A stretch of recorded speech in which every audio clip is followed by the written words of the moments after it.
Мектеп білімнің ордасы болса, оқушы шамшырағы. Осы шамшырақты жағу, әрі қарай маздату ол әр ұстаздың қолында шеберлігіне байланысты. Осы жолда барлық ұстаз тынбай ізденетіні анық, түрлі инновациялық идеяларды жетілдіреді.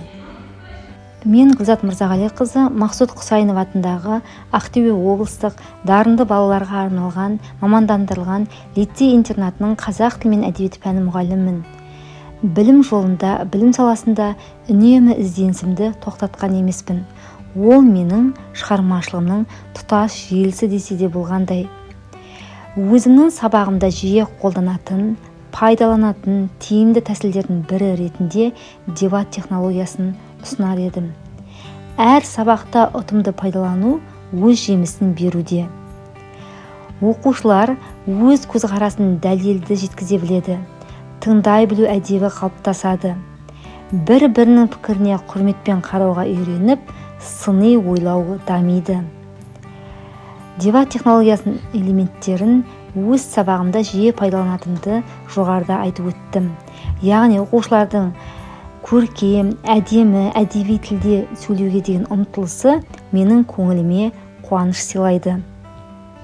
Білім беру жүйесі жаңа өркениетті қоғамға қажетті білімді, қабілетті, өз ойын еркін білдіретін, ұлттық құндылықтарды бойына сіңірген шәкірт тәрбиелеуге бағытталған. Жалпы ойшыл Фуллер айтады, балалардың бойында ұлы мүмкіншіліктердің бәрі бар дейді. Жас ұрпақтың бойындағы қабілет қарымын тамыршыдай тап басып бағыт берілсе, жасампаздық қасиеттерді бойына сіңіріп өскендіктен нағыз ұлтын сүйер азаматтар тәрбиелер еді.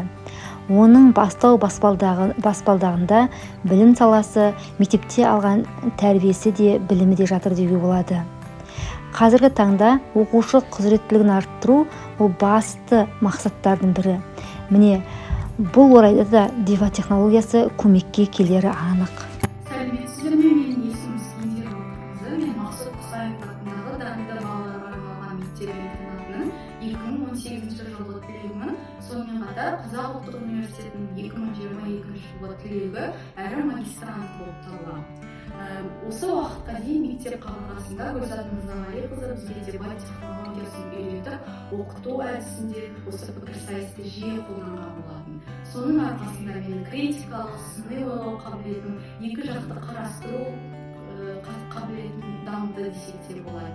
Кейіннен мен пікірсайысты университет қабырғасында жалғастырдым. Ол менің кәсіби дамуымда, өзімнің тұлғалық дамуымда үлкен өзінің үлесін қосты десек те болады. Соның арқасында яғни пікірсайыс менің өмірімде үлкен рөл алады. Кейіннен мен дебат, интеллектуалды пікірсайыс алаңы атты кітабымды жазып шығып, мектеп оқушыларына дебат технологиясын үйретудің терең қыр-сырын үйрететін кітап жазып шықтым.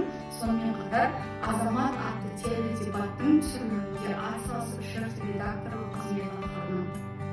Қазіргі таңда Алматы облысында дебат технологиясын үйретумен айналысам, яғни Алматыдағы орталықтарда оқушылар үшін дебат үйретемін. Менің айтпағым осы пікірсайыс әлеміне алып келген Гүлзат апайыма үлкен алғыс. Оқушылардың құзыреттілігін арттыру, жүйелі білім, сапалы тәлім тәрбие алуына, мәдени рухани жағынан өсіп жетілуіне дебат ойындарының маңызы аса зор.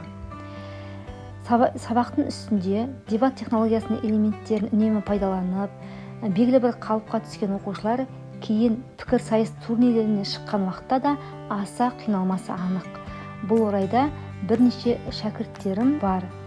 Сұңғатова Құралай, Әбидолла Жансұлу, Скендерова Қырмызы, Есенгелді Әсем, Бойшыбаев Сәлім тәрізді пікірталас турнирлерінің жеңімпаздары, үздік спикерлер, ұшқыр ой дебат қозғалысы бойынша республикалық облыстық турнирлердің жеңімпаздары. Оқушыларға сапалы тәрбие мен саналы білім беру бүгінгі күннің басты өлшемі. Жаһандану заманында білім берудің озық үлгілерін пайдалана отырып, нәтижеге қол жеткізу бүгінгі заманның басты талабы.